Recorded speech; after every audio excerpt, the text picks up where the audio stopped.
జీవితంలో ఒక్కసారైనా చేయాల్సిన యాత్ర చార్ధామ్. లతగారి ఆధ్వర్యంలో సంప్రదించండి.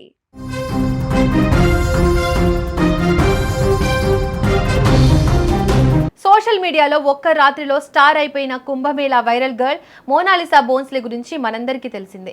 అందమైన కళ్ళతో రుద్రాక్ష మాలలు అమ్ముతూ అందరి దృష్టిని ఆకర్షించిన ఈ అమ్మాయి కొద్ది రోజుల క్రితమే ఫర్మాన్ ఖాన్ అనే వ్యక్తిని ప్రేమించి పెళ్లి చేసుకుంది. కానీ ఇప్పుడు ఈ పెళ్లి కథలో ఒక ఊహించని ట్విస్ట్ చోటు చేసుకుంది. మోనాలిసా భర్త ఫర్మాన్ ఖాన్ పై పోక్సో కేసు నమోదైంది. అసలు ఏం జరిగింది? మోనాలిసా మేజర్ కాదా? National commission for scheduled tribes ఏం తేల్చింది? ఈ వీడియోలో పూర్తి వివరాలు తెలుసుకుందాం.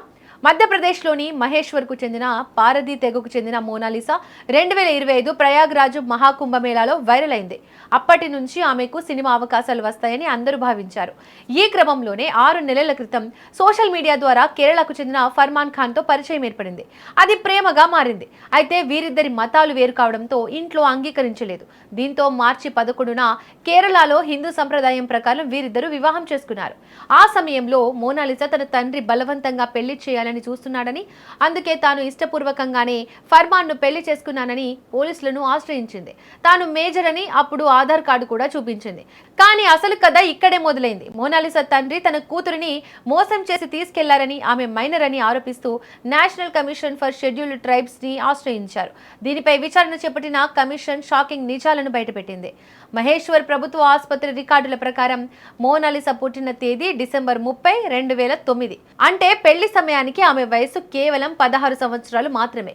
కేరళలో పెళ్లి చేసుకోవడానికి ఆమె మేజర్ అని చూపించడానికి నకిలీ ఆధార్ కార్డును, తప్పుడు పుట్టిన తేదీ ధృవీకరణ పత్రాలను సృష్టించారని అధికారులు గుర్తించారు.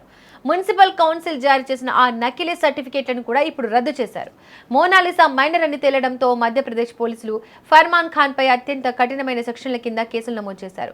మైనర్ బాలికను ప్రలోభపెట్టి తప్పుడు పత్రాలతో పెళ్లి చేసుకున్నందుకు ఆయనపై పోక్సో చట్టం మరియు SC/ST అట్రాసిటీ యాక్ట్ కింద కేసులు ఫైల్ అయ్యాయి. ఈ కేసును సీరియస్ గా తీసుకున్న నేషనల్ కమిషన్ ఏప్రిల్ 22న కేరళ మరియు మధ్యప్రదేశ్ డీజీపీలను విచారణకు హాజరు కావాలని ఆదేశించింది. ఒక మైనర్ బాలికను పక్కా ప్లాన్ ప్రకారం మేజర్ గా చిత్రీకరించడం వెనుక పెద్ద నెట్వర్క్ ఉందని కమిషన్ అనుమానిస్తోంది. ఒక్క ఫోటోతో దేశవ్యాప్తంగా గుర్తింపు తెచ్చుకున్న మోనాలిసా జీవితం ఇప్పుడు ఇలా కోర్టులు, కేసుల చుట్టూ తిరుగుతోంది. ప్రేమ పేరుతో మైనర్ బాలికలను తప్పుడు మార్గంలో తీసుకెళ్లడం సరైనదేనా? మీ అభిప్రాయాన్ని కామెంట్ సెక్షన్ లో తెలియజేయండి.